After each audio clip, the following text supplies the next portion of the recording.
22:23 Ezra గ్రంథము 7:23 చదువునండి.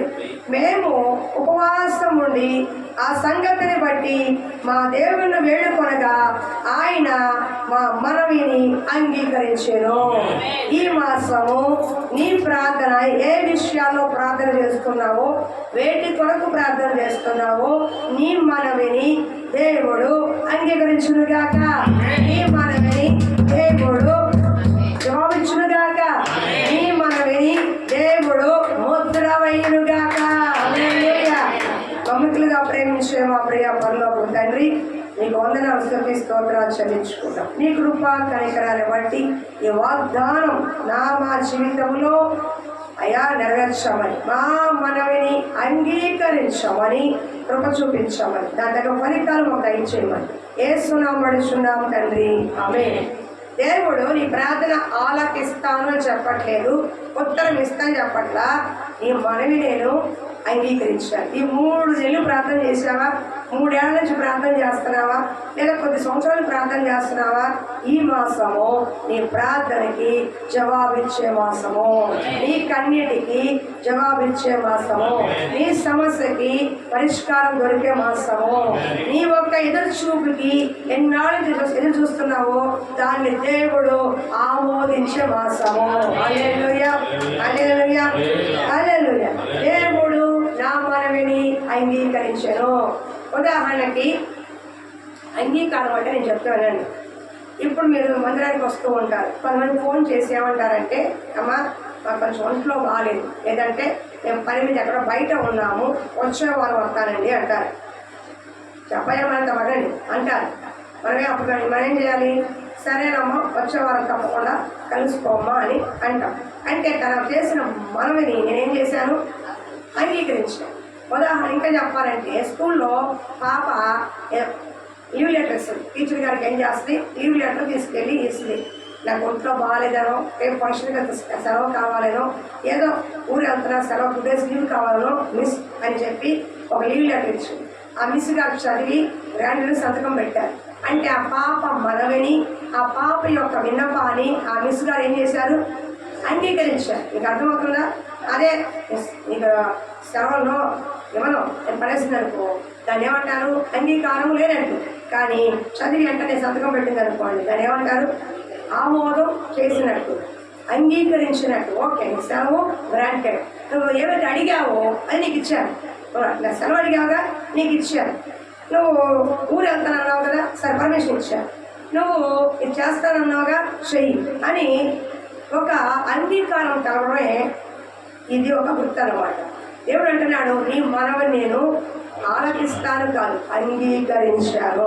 ప్రార్థన ఆలకించబడాలి, అంగీకరించబడాలి. ఇది అర్థమవుతుందా? ఆలకించి అంగీకరించబడినప్పుడే అక్కడ కార్యం జరుగుతుంది. నాకు అయ్యా ఇష్టం పండగకి బాబు నా ఇంక చూడు, నా ఇంక మాత్రమే చూడు, అసలు దాన్ని చూడబాక, నేను చదువుతాను, నా ఇంక మాత్రమే చూడు, పక్కన అభివేశం చేసుకోండి. ఏం చెప్తున్నాను? సారీ, ఏం చెప్తున్నా?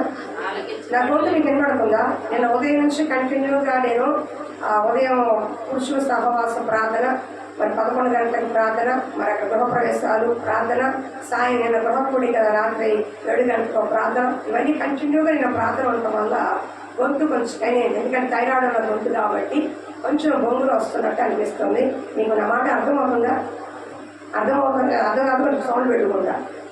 ఏదైనా అర్థం కావాలని ప్రయత్నం చేస్తాను, ఎందుకంటే నేను మనిషినే కాబట్టి, దేవుడి స్వరం ఉంటాయి కాబట్టి. హల్లెలూయా, హల్లెలూయా. దయచేసి నా యొక్క శ్రద్ధగా ఉంది. ఈ మాట మీరు మీ అనుదిన వాళ్ళ గుండె రాసుకోండి. అయ్యా నా మనవిని అంగీకరించావు, నేను దేనికోసం ప్రార్థన చేస్తున్నాను, ఏంటి నేను అడిగి ఉన్నాను, నా ప్రార్థన జవాబిచ్చావయ్యా అని నువ్వు ప్రతిరోజు కూడా ప్రార్థనలో జ్ఞాపకం చేసుకో. ఇక్కడ ఎజ్రా చేస్తున్న ప్రార్థనకి దేవుడు తన మనని అంగీకరించాడు. ఎజ్రా ఏం చేశాడు ప్రార్థన? ఇక్కడ 22 అధ్యాయంలో ఉన్నది. అతను ఆవాహనం దగ్గర ఉపవాసం ఉండి ప్రార్థన చేస్తున్నాడు. అతను దేనికోసం చేశాడంటే యెరూషలేముకి వెళ్ళి కొంత అమూల్యమైనది మిక్కిలి వెలగాల వెండి బంగారం ఆయన దగ్గర ఉంది. ఆ వెండి బంగారం మందిరానికి సంబంధించిన వస్తువులన్నీ కూడా యెరూషలేము చేర్చాలి. ఈ యెరూషలేముకి చేర్చే ప్రక్రియలో 2-3 నెలలు ప్రయాణం పట్టింది. అయితే ఈ ప్రక్రియలో వాళ్ళ దగ్గర ఏముంది? విలువైన బంగారం, విలువైన వెండి. అక్కడ పెట్టయ్యా, ఇంటికి వచ్చి నాయన చూడు ప్లీజ్, నేను అన్నం పెడతాను, నాయకు మాత్రం చూడు. అర్థమైందా అమ్మ? వినండి, విలువైన వెండి, విలువైన బంగారం, విలువైన ఇప్పుడున్న పరిస్థితి ₹1,00,000 అనుకోండి. ఇప్పుడు ₹1,00,00,000 తీసుకెళ్తుంటే అలా అయిపోతావా? బ్యాగ్ వేసుకుని డింగ్ అనుకుంటా 10,000 తీసుకెళ్తేనే ఎలా పట్టుకుంటాం? ఎక్కడ దోచేసుకుంటారో అని 10,000 తీసుకుంటేనే ఇట్లా పట్టుకుంటాం. ఎవరైనా తీసేసుకుంటారేమో సహజం.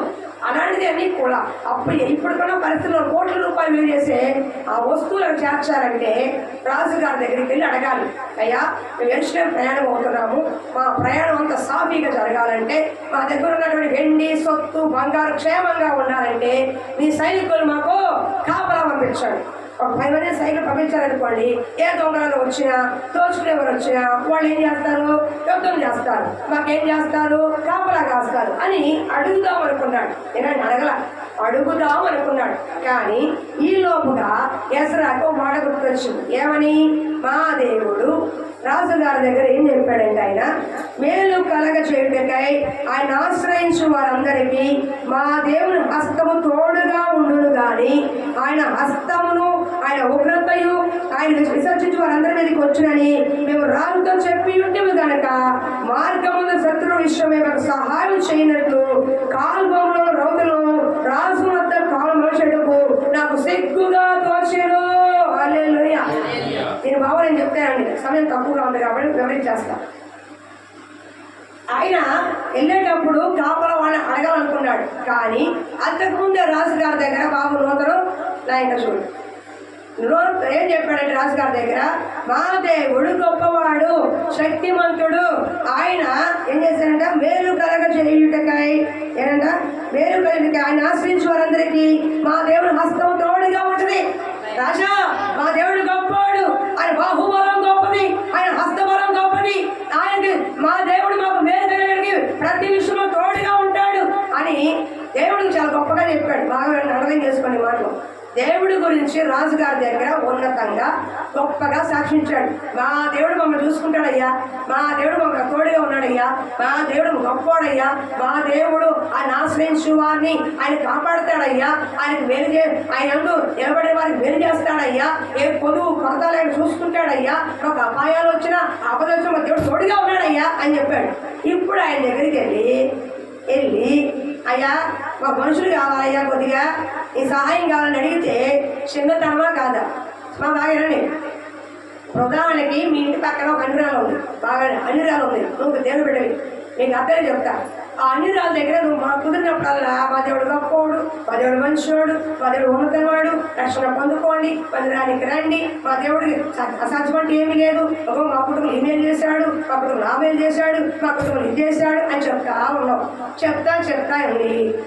మాకు ఏదో అవసరం దేవుడు చూస్తా అని పక్కింటి ఆమె దగ్గరికి వెళ్ళి ఒక 5,000 అప్పు అడిగావు.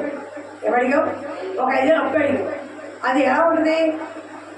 అప్పుడు ఆయన ఉన్నది, ఆయన దేవుడు నీకు ఎవరాడా అందనుకోండి పలకరించి నీకు అర్థమవుతుందా? ఇక్కడ రాజు అన్య రాజు దగ్గరికి వెళ్ళి ఎజ్రా గొప్పగా చెప్పాడు, దేవుడి గురించి చాలా గొప్ప వివరించాడు. ఆయన బాహుబలం ఎంతో, ఎర్ర సముద్రాన్ని 2 పాలు ఎలా చేశాడో, ఐగుప్తు ఎలా నాశనం చేశాడో, యోర్దాను ఎలా దాటించాడో, ఎరికో కోట కూడా ఎలా బద్దలు చేశాడో, దేవుడు చేసిన ఆశ్చర్య కార్యాలు, అద్భుత కార్యాలు, అని చేసిన వేలు ఉపకారములు అన్నీ చెప్పుకొచ్చాడు. ఎన్ని చెప్పి నాకు ఈ సహాయం కావాలని అడిగాడుకో, ఎంత బతికి ఇంటాడు కదా చచ్చినట్టు వాడు. మీకు అర్థమవుతుందా? కాబట్టి దేవుడి గురించి అంత గొప్పగా చెప్పాను కాబట్టి ఇప్పుడు మనుషుల సహాయం కావాలని అడగటము నాకు సిగ్గు అనిపించింది అంటాడు. నీకు అర్థమవుతుందా?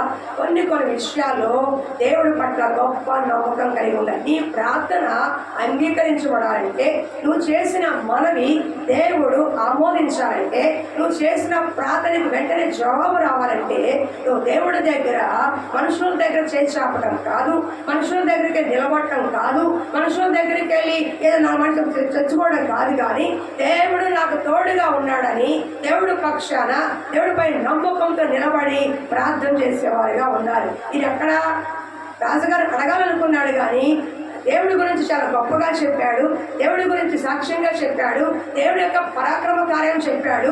ఇప్పుడు వెళ్ళి మనుషుల దగ్గర చేయి చాపాడు అనుకోండి, ఆయన దగ్గర దేవుణ్ణి తప్పు చేసినట్టేగా. మీకు అర్థమవుతుందా? దేవుణ్ణి తప్పు చేసినట్టుగా. నేను ఇంకా మీకు అర్థంలో మాట చెప్తా.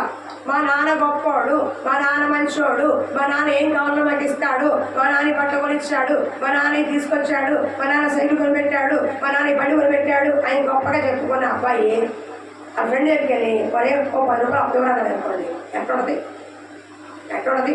యారా మీ నాన్న ఇన్ని చెప్పాడుగా, మీ నాన్న గొప్పోడు అన్నావుగా, మీ నాన్న అన్ని ఇచ్చాడు అన్నావుగా, 10 రూపాయలు ఇవ్వలేడా అంటారనరా. ఎందుకని? మీ నాన్న గురించి రోజు ఆయన దగ్గర ఏం చేసావు? తప్పుగా పోడా, మా నాన్న ఇట్టా నాకు ఏది కావంటే కార్పొరేట్ ఇచ్చేస్తూ ఉంటాడు, కార్పొరేట్ అన్ని ఇస్తూ ఉంటాడు. మా గంగాధర మా నాన్న అయితే యశస్వి అంటది ఐస్ క్రీమ్ ఇస్తాడు, చాక్లెట్ ఇస్తాడు, టిఫిన్ ఇస్తాడు, బిర్యానీ ఇస్తాడు.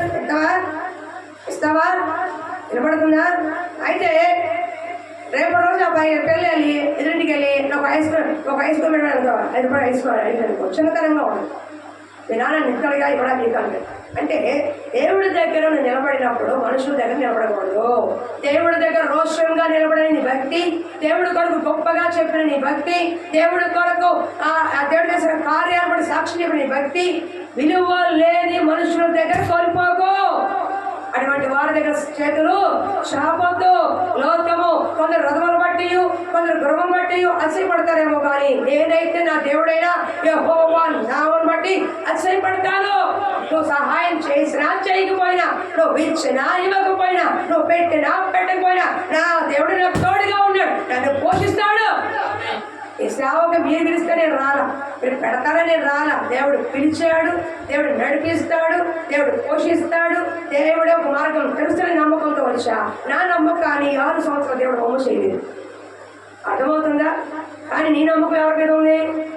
మనుషుల మీద. మనుషులు నమ్ముకోవడం కంటే యెహోవాను ఆశ్రయించు. ఎందుకు నీ ప్రార్థన అంగీకరించట్లేదు ఇంకా? ఎందుకంటే మనుషుల పైన నువ్వు ఆధారపడద్దు. మనుషుల ద్వారా సహాయం దొరుకుతుంది, కానీ దానికంటే ఒక్క మాట చెప్తే రాజుగారు పంపిస్తారు, ఒక్క మాట చెప్తే రాజుగారు అన్ని సమకూరుస్తారు. ఆ కెపాసిటీ రాజుగారికి ఉంది, అంతా పరపతి ఎసరాకి ఉంది. కానీ రాజు కంటే రాజులకు రాజైన దేవుడానికి తెలుసు, ప్రభులకు ప్రభు అయిన దేవుడానికి తెలుసు, ప్రభు యొక్క సామర్థ్యం ఏంటో తెలుసు, ప్రభు యొక్క కార్యాలు ఏంటో తెలుసు, ప్రభు గారు సాక్షిగా ఉంటామంటే తెలుసు, ప్రభు గారికి తెలుసు, ప్రభు ఏం చేశాడో ఏం చేస్తాడో తెలుసు. ఇన్ని తెలిసిన వాడు మనిషి ముందు చేయగట్టుకుని నిలబడ్డాను. అవమానం చూడు, ఎంత అవమానం అండి. నాకు ఎప్పుడు సిగ్గు కలిగే ఒక మాట చెప్తా, ఇప్పటికీ నాకు సిగ్గు కలిగేది. ఈ వరదల్లో సేవకులు బాగా పాపం పోషించబడ్డారు. మీకంటే ఒక సేవకులు మరీగా పోషించబడ్డారు. ఈ వీళ్ళు ఏం చేసేవాళ్ళంటే మాకు అమ్మ వాళ్ళు కూడా మంచి వాళ్ళు సహాయం చేశారు. ఎక్కడెక్కడి నుంచో అనంతపురం అక్కడి నుంచి ఒక 5 కేజీల బియ్యం కొంచెం నూనె ప్యాకెట్ ఇచ్చేవాడు. ఈ 5 కేజీల బియ్యం నూనె ప్యాకెట్కి వినండి బాగా 10ంటికి రమ్మనేవాడు. 10ంటికి అందరూ కలిసి వెళ్ళేవాడు అనుకోండి. 11, 12, 1 గంట వాళ్ళు వచ్చి అది పెట్టి 2 పాటలు పాడి ప్రార్థన చేసి చెప్పి ఒక్కొక్కళ్ళ పిలిచి 5 కేజీ బియ్యానికి ఇస్తా ఉంటే 12:30, 1 గంట అయిపోయింది. నా మనసులో అనిపించేది, ఇన్ని 3 గంటలు కూర్చునే బదులు దేవుడి దగ్గర ప్రార్థన చేసుకుంటే బస్తా వచ్చి అనిపించింది. కానీ నేను సభాముఖంగా చెప్తున్నా, బలిపెట్ట ఉంది. నా ఇంట్లో ఒక 5 కేజీలు తప్పించి నాకు ఏమేమి వచ్చినాయో ప్రతిదీ కూడా డబ్బు పరంగా వచ్చిన మందిరానికి ఖర్చు పెట్టాను. వచ్చింది కూడా వచ్చినట్టుగా నిజాయితీగా నా సంఘ బిడ్డలు ఇచ్చాను. మా సంఘ బిడ్డలందరికీ నాకున్న దాంట్లో పిలిచి అమ్మ వాటి సహాయం చేస్తాను తీసుకోండి అని ఇంటికి పంపించాను, పిలిచి ఇచ్చాను. ఇంకా వేరే సేవకు జీవనాన్ని కూడా వచ్చి సహాయం చేశాడు. వాళ్ళకి కావాల్సిన సహాయం వాళ్ళకి లేదు, ఏదో చిన్న చెత్తగా. కానీ నాకు సిగ్గు అనిపించిన మాట ఏంటి, 2-3 గంటలు ఎవరైనా సహాయం చేయమని చేయి చాపుకుని నిలబడతావే, ఎవరైనా 10 ఏళ్ళు ఇస్తానంటే చేసాపు నిలబడతారే, వాడికంటే నీ దేవుడు గొప్పోడు కాదా? వాడికంటే నీ దేవుడు గొప్పోడు కాదా? అంత బాహుబలం లేనివాడా? అంత చేతగాని వాడా? ఆ మనుషుల సహాయం కంటే దేవుడు సహాయం గొప్పది కదా. భూమి ఆకాశం సూచన యెహోవానే కదా సహాయము. నీ మనుషులే ఇస్తారు, నీకైనా నాకైనా మనుషులు సహాయం చేయాలి. కానీ సహాయం చేయడం ఆజ్ఞాపించేది ఎవరు? దేవుడు. నువ్వు మనుషుల దగ్గరికి వెళ్ళి సహాయం అడిగితే నీ కనికరంతో సహాయం చేసేది ఎవరు? దేవుడే. నీకు ఆహారం పెట్టేసేవారు. అరణ్యంలో దావీదు ఉన్నాడు, ఆకలితో ఉన్నాడు. దావీదు అడగల, రాత్రి చేశాడు. కానీ పరిచయంలో వచ్చాడు.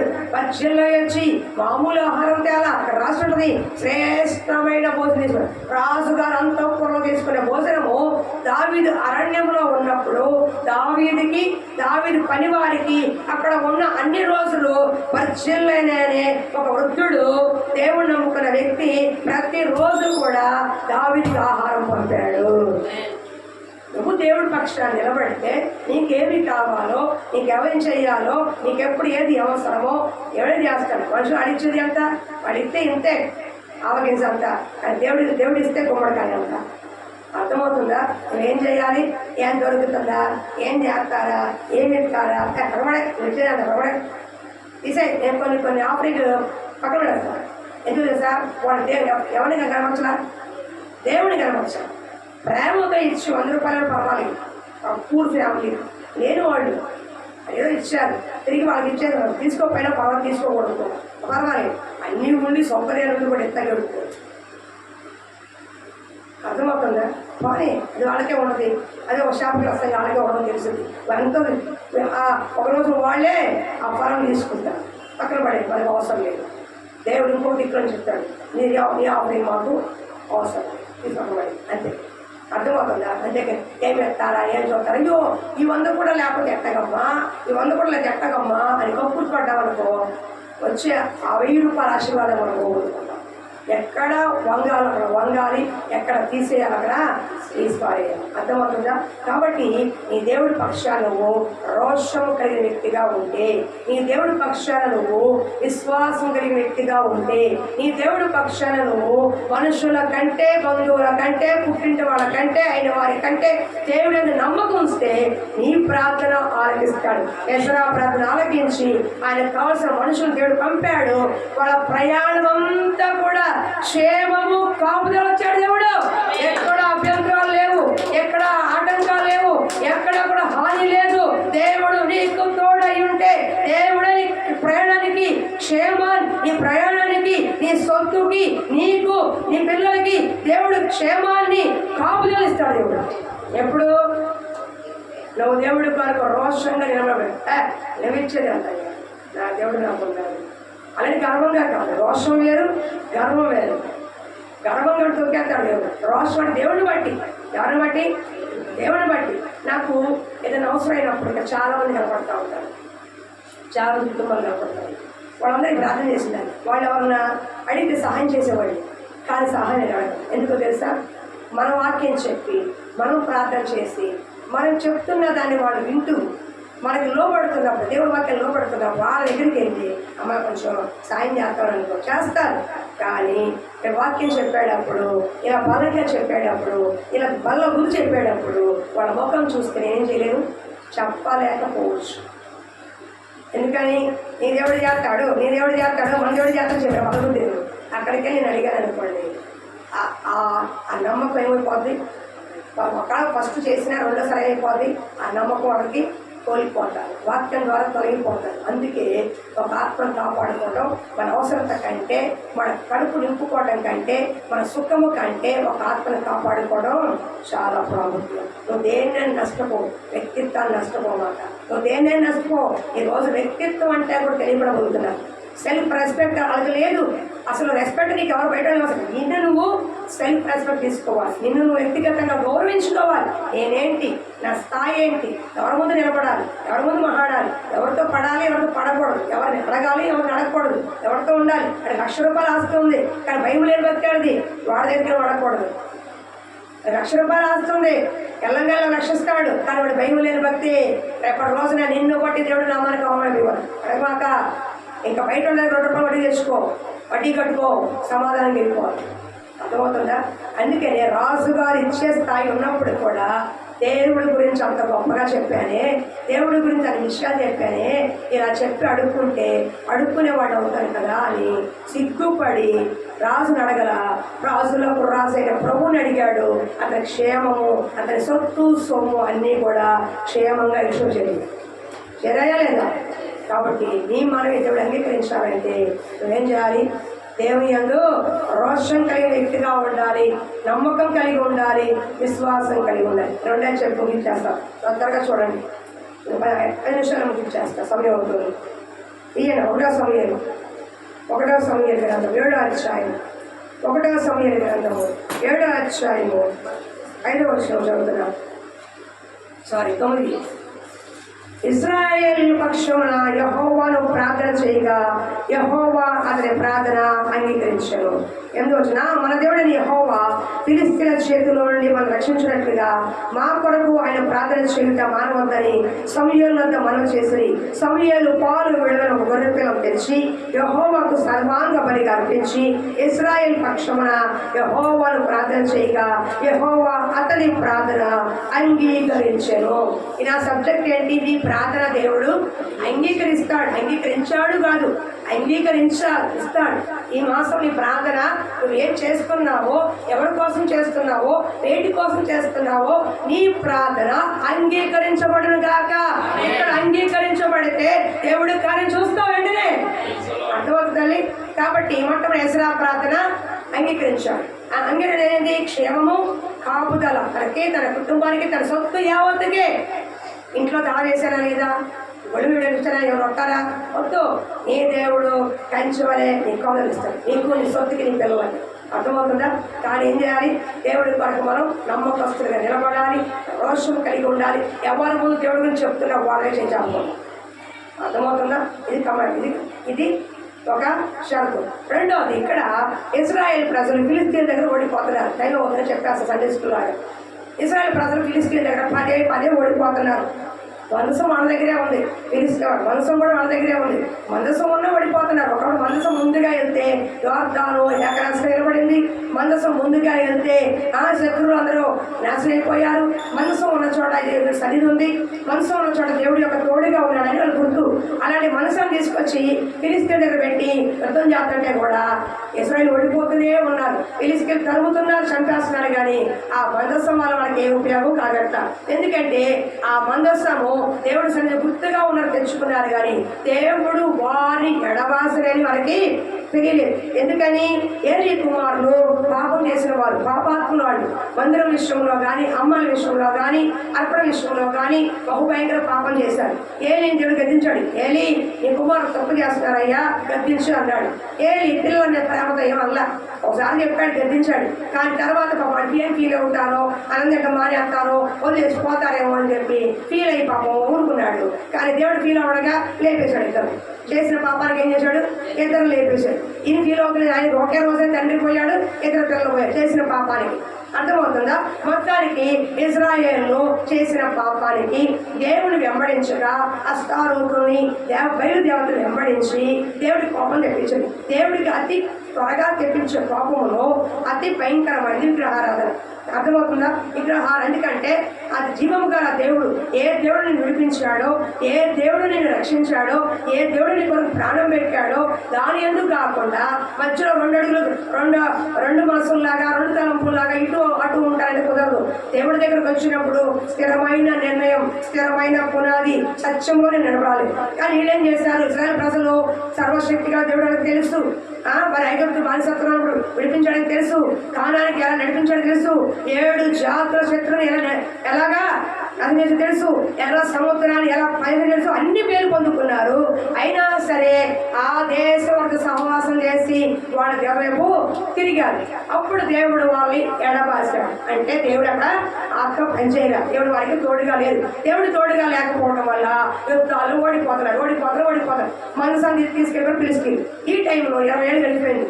అప్పుడు ఏడుతున్నారు. ఎప్పుడు 20 ఏళ్ళ తర్వాత ఏడుతున్నారు. అయ్యో మనసం లేకుండా పోయిందే, దేవుడు మాకు తోడుగా లేకుండా పోయాడని ఏడుస్తున్నప్పుడు పశ్చాత్తాపడిన సమయంలో సమూయేలు గారు ఎంటర్ అయ్యారు. అప్పుడు అంటాడు సమూయేలు గారు, ఇక్కడ చొరవట్లు చెప్పేస్తున్నారు, అయ్యా దేవుడు మీకు జయం ఇవ్వాలంటే మీరు పదే పదే ఓడిపోతున్నారు కదా, పదే పదే ఓటమి చూస్తున్నారు కదా, మీ కుటుంబాలు అనుకునే జరగట్లేదు కదా, మీరు అనుకున్న పనులు జరగట్లేదు కదా, మీరు ఏదనుకుంటే అది వెనకెళ్ళిపోతుంది కదా, పదే పదే ఓడిపోతున్నారు కదా. మీ ఓటములోని జయం రావాలంటే, మీరు ఓడిపోతున్న పరిస్థితుల నుంచి ఒక విజయం రావాలంటే మీరు పని చేయండి. మీ పూర్ణ మనసుతో పూర్ణ హృదయంతో దేవుని తిరగండి. ఇప్పుడు సగం ప్రార్థన చేస్తారు, ప్రార్థన చేస్తున్నారు, హోమం చేస్తున్నారు, ప్రార్థన చేస్తున్నారు, బలి ఎత్తున్నారు, ప్రార్థన చేస్తున్నారు, మొక్కుతున్నారు, ప్రార్థన చేస్తున్నారు, తింటున్నారు, తాగుతున్నారు, ప్రార్థన చేస్తున్నారు, ఇష్టానుసారంగా ఉంటున్నారు. ఇది కాదే పని. నీ పూర్ణ హృదయంతో నీ పూర్ణ మనసుతో దేవుని తట్టు తిప్పు. నీ మనసుని పూర్తిగా దేవుని తట్టు, సగం ఇక్కడ సగం అక్కడ కాదు, నీ హృదయం మొత్తాన్ని దేవుని తట్టు తిప్పు. అర్థమవుతుందా? రెండోది, మీ మధ్య అష్టాల దేవతల్ని తీసేయి. ఏ విగ్రహాలు కేలుబడి చేస్తున్నాయి, ఏ విగ్రహాలని దేవుడు దూరం చేస్తున్నాయి, ఏ విగ్రహాలు దేవుడికి ప్రార్థన చేయమని ఆపుతున్నాయో, ఏ విగ్రహాలు దేవుడి సన్నిధికి దూరం చేస్తున్నాయో తీసి పక్కన పెట్టి నీ కొరకు ప్రార్థన చేస్తా అని సమూయేలు మిస్పాకు పిలిపించినప్పుడు ఇశ్రాయేలు ప్రజలు వచ్చారు. అక్కడ వారు చేసిన పని ఏంటంటే, ఇది ముఖ్యమైన విషయం చూడండి. 7:5 ఇశ్రాయేలు అందరినీ మిస్పాకు పిలువనప్పుడు నేను మీ పక్షమున యెహోవాకు ప్రార్థన చేయని చెప్పగా వారు మిస్పాలో కూడుకుని నీళ్లు చేది యెహోవా సన్నిధిని కుమ్మరించి ఆదిన ఉపాసుని యెహోవా దృష్టి మేము పాపాత్ములను ఒప్పుకొనిరే. హల్లెలూయా. ఒప్పుకున్నారంట. దేవుడు దిగో 20 ఏళ్ళ నుంచి ఓటమి భరిస్తున్నావు, కొన్ని సంవత్సరాల నుంచి ఓడిపోతున్నావు, మాకంటే ఫిలిస్తీన్లు ఏదో జయం పొందుకుంటున్నారు, మేము దేవుని బిడ్డలము, దేవుడు ప్రార్థన చేసేవారము, దేవుడు మందిరానికి వెళ్ళేవాళ్ళం, కానీ మా జీవితాల్లో ఓటమి, మా జీవితాల్లో భయము, మా జీవితాల్లో కలవరం, మా జీవితాల్లో భయాలు కలుగుతున్నాయి. ఎందువల్లంటే దేవుడు మాకు తోడుగా లేకపోవడం. ఎందుకు తోడుగా లేడు? మీరు పూర్ణ మనసుతో దేవుడు ఆరాధించట్లేదు. రెండోది, మీరు పాపం చేసే వారిగా ఉన్నారు. కాబట్టి ఒకటి, పూర్ణ మనసుతో దేవుడి తట్టు తిరగండి. 2, పాపాన్ని ఒప్పుకొని వదిలేయండి అన్నప్పుడు ఏం చేశారు? ఉపవాసం ఉండి మేము పాపాత్ములయ్యా, ఏంటి మేము పాపము చేసిన వారు, నీకు విరోధంగా చేస్తాం, ఎన్ని మేలు చేసావయ్యా, ఎన్ని ఉపకారాలు చేసావయ్యా, ఎన్నిసార్లు ఆపద తప్పించావయ్యా, ఎన్నిసార్లు కాపాడావయ్యా, ఎన్నిసార్లు చౌదాకెళ్ళి ఎనకొచ్చావయ్యా, ఎన్నిసార్లు నా బిడ్డ విషయంలో నా కుటుంబ విషయం చేసావయ్యా. అర్థమవుతుందా? చేసావయ్యా. పాప అయినప్పుడు కూడా మర్చిపోయి ఏం చేస్తాం? అన్నిలో కలిసిపోయాం. మర్చిపోయి ఏం చేస్తాం? ఇసరికి దూరం అయిపోయాం. మర్చిపోయి ఏం చేస్తాం? మా ఇష్టానుసారంగా జీవిస్తున్నాం. కాబట్టి మేము పాపం చేసిన వాళ్ళయ్యా, పాపాత్ములయ్యా అని పశ్చాత్తాపంతో కన్నీటితో ఉపవాసంతో ఒప్పుకున్నారు. అప్పుడు వాళ్ళ పక్షాన సమూయేలు ప్రార్థన చేయగా ఫిలిష్తీయులు ఓడిపోయారు, ఇశ్రాయేలు గెలవబడ్డారు. ఇశ్రాయేలుకి జయం వచ్చింది. దేవుడి సన్నిధిలో సమూయేలు ప్రార్థనలు అంగీకరించారు. మీ పక్షాన వినండి, సేవకులు మీ పక్షాన ప్రార్థన చేస్తారు. కొంతమందికి జరుగుతాయి, కొంతమంది జరగవు. ఎందుకు తెలుసా? కొంతమంది పాపాలు ఒప్పుకుని వదిలేస్తారు, కొంతమంది ఆ పాపంలో బ్రతుకుతూ ఉంటారు. ఎంత ప్రార్థన చేసినా, సేవకుడు ఎంత కన్నీరు విడిచినా, ఎంత కడుపు కట్టుకున్నా ఈ కార్యాలు జరగవు. ఎందుకు తెలుసా? మీలో ఉన్న పాపము మీరు వదిలేయాలి. అర్థమవుతుందా? యెహోషువా ఎలా ప్రార్థన చేస్తావు? ఎల్లో అక్కడ నేను తీసుకోవద్దన్నటువంటి బంగారాన్ని శపితమైనది తీసుకోవడం యాకాను చూసుకోపో అన్నాడు. ఎక్కడేంటి ఏడుస్తున్నావు? ఓడిపోతున్నానని. ఓడిపోతే ఏడుస్తున్నావేంటి? ఈ ఇంట్లో కార్యం జరగట్లు చేస్తున్నావేంటి? నీ కుటుంబంలో నీ యజమాని చేసిన పాపము, నీ పిల్లలు చేసిన పాపము, నువ్వు చేస్తున్న పాపము ఎవరు ఒప్పుకుంటారు? ఒప్పుకోకుండా ప్రార్థన ఎవరికి ఎలా అక్కడ ఆలకిస్తాడు? ఒప్పుకొని వదిలేయకుండా నీకు శైలి ఎక్కడి నుంచి వస్తుంది? 20 ఏళ్ళు ఓటమిలో మగ్గిపోయారు, కానీ ఒక దినాలు పశ్చాత్తాపడ్డారు. ఎంతకాలం ఇలాంటి బ్రతుకు, ఎంతకాలం ఇలాంటి జీవిస్తాం, ఎంతకాలం శోధనలు, ఎంతకాలం ఈ బాధలు, ఎంతకాలం ఈ కష్టం, ఒక నేను తట్టుకోలేను, దేవుడు నాకు కావాలి. నా జీవితంలో దేవుడు ఉన్నప్పుడు సమాధానం ఉంది. కష్టాలు నష్టాలు కలిగినా నా దేవుడు నాకు తోడుగా ఉంటే ఆనందం సంతోషం కలిగింది. ఈ రోజు ఓడిపోతున్నాం, ఈ రోజు బలహీనపడిపోతున్నాం, ఈ రోజు మేము అవమానపడుతున్నాం, ఈ రోజు మేము పదే అడుగడుగున అవమానం పడుతున్నాం. మా జీవితంలో ఏం లేదు.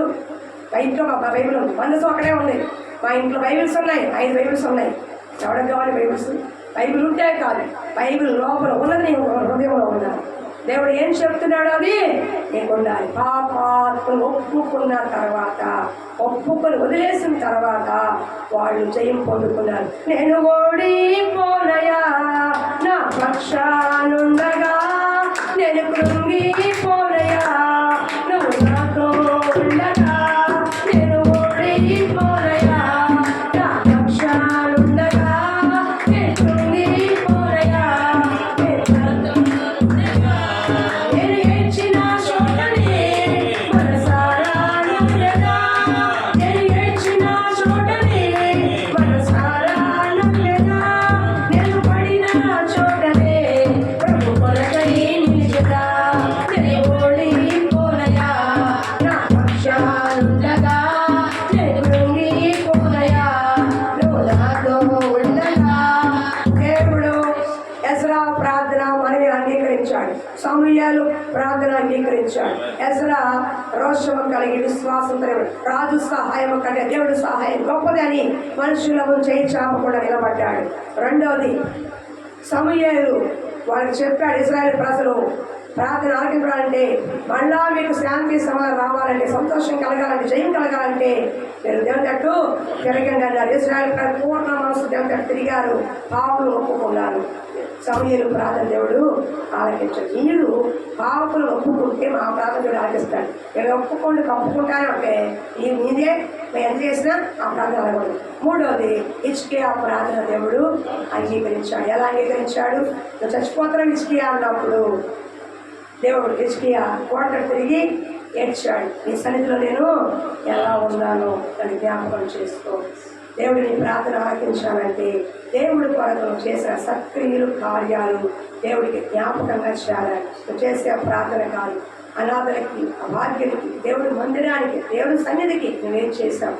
ఇచ్చుకేసాడు. హిజ్కియా రాజైన తర్వాత దేవుడి మందిరం తెరిచాడు. పాడైన మందిరాలు, మూతమైన మందిరాలు, బూజుపడిన మందిరాలు తెరిచి బాగు చేసి మందిరంలో ఏమి ఉండాలో, ఎవరు ఉండాలో యాజకుని ఏర్పాటు చేశాడు, లేవీని ఏర్పాటు చేశాడు, ఆరాధకుని ఏర్పాటు చేశాడు. మందిరానికి కాదు వస్తువులన్నీ కూడా సమకూర్చి ఆరాధన చేయడానికి సహాయం చేశాడు. ఎవరంటే హిజ్కియా రాజు. తన కుటుంబాన్ని చూసుకోవాలా, తన బిడ్డలను చూసుకోవాలా. మొట్టమొదటిగా రాజు అయిన తర్వాత చేసిన మొట్టమొదటి పని దేవుడు మందిర తలుపులు తెరిచాడు. మూత వేయబడిన తలుపులు తెరిచాడు. అందుకే అన్నాడు ధైర్యంగా, ఈ మందిరం కొరకు నేనేం చేశాను, ఈ సన్నిధిలో ఎలా గడిచాను, ఈ సన్నిధిలో పరిచయం ఎలా చేశాను, ఈ సన్నిధిలో ఎలా ప్రార్థన చేశాను, ఈ సన్నిధికి నాకు ఉండాలి ఎలా ఇచ్చాను, ఈ సన్నిధిలో ఎలా నేను సహరించాను, ఈ సన్నిధిలో నేను ఎలా పని చేశాను, శ్రమపడ్డానో నేను జ్ఞాపకం చేసుకోవాలి. వెంటనే దేవుడు జ్ఞాపకం చేసుకున్నాడు. 15 సంవత్సరాల ఆయుష్కాలం చేశాడు. అర్థమవుతుందా? దేవుడికి నువ్వు జ్ఞాపకంలో ఉండాలి. కానీ మర్చిపోయావా అంటే మనుషులు మర్చిపోతారేమో, కానీ దేవుడు సదాకాలం జ్ఞాపకం చేయడు. ఎందుకు తెలుసా? నువ్వు నీ ఇంటి కోసం చేసింది జ్ఞాపకం రాదు, నీ బంధువులు చేసింది జ్ఞాపకం రాదు. దేవుడి కొరకు నువ్వేం చేశావో అదే దేవుడు జ్ఞాపకం చేసుకుంటాడు. అర్థమవుతుందా? అందుకే వెంటనే సమయం పడవల 2 నిమిషాలనే జవాబు చేసింది. హిజ్కియా ప్రార్థన అంగీకరించాడు. హిజ్కియా 15 సంవత్సరాల ఆయుష్కృతులు అయిపోతుంది. నీకు దీర్ఘాయువు కలగాలంటే, స్వస్థతలు కలగాలంటే, ఈ ప్రార్థన నీ కుటుంబానికి అంగీకరించాలంటే ఏం చేయాలి? దేవుడు జ్ఞాపకం చేసుకునే పనులు ఉండాలి. ఎలా ఉండాలి? మంచి సక్రియలు, దేవుడు మందిరము కొరకు, దేవుడి పని కొరకు నువ్వు ఏం చేశావో దాన్ని దేవుడు జ్ఞాపకం చేసుకున్నప్పుడు, మరణం పడక మీద ఉన్నప్పుడు, అనారోగ్యంతో ఉన్నప్పుడు, ఇబ్బంది పాలవుతున్నప్పుడు, కష్టంలో ఉన్నప్పుడు నిన్ను దేవుడు జ్ఞాపకం చేసుకుంటాడు. హల్లెలూయా. ఈ కొద్ది మాటలు దేవుడు దీవించును గాక. ఈ వాగ్దానం దేవుడు మన ప్రార్థన దేవుడు అంగీకరించును గాక. కళ్ళు మూసుకొని ప్రార్థన చేసుకో. సమయం స్కూల్ టైం కూడా